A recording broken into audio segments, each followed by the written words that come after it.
Hi friends, ఈ video నచ్చినట్లయితే like చేయండి, సబ్స్క్రైబ్ చేయండి.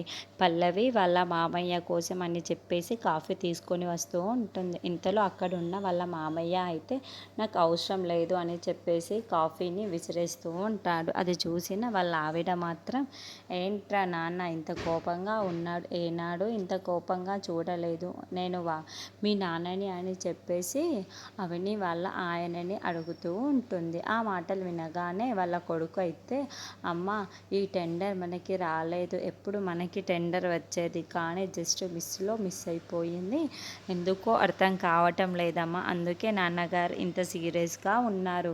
అది 1000 రూపాయల తేడాతోనే మిస్ అయిపోయింది, ఎందుకో తెలియట్లేదు.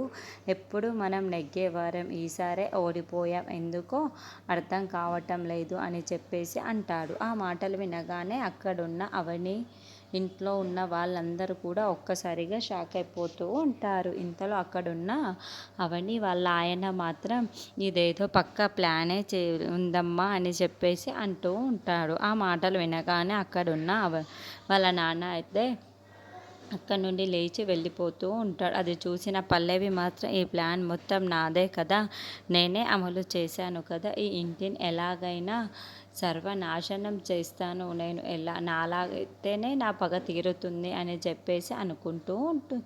అలా కో అక్కడికి తన కోపంతో అందరినీ చూస్తూ ఉంటుంది. అది గమనించిన అవని అయితే, ఏంటి పల్లవి అలా చూస్తుంది, తను కూడా మాలాగే బాధపడాలి తప్ప తను మాత్రం చాలా సంతోషిస్తున్నట్టే ఉంది, అంటే ఈ టెండర్ పోవడానికి ఏదైనా పల్లవే హస్తం ఏమైనా ఉందా అని చెప్పేసి అనుకుంటూ ఉంటుంది.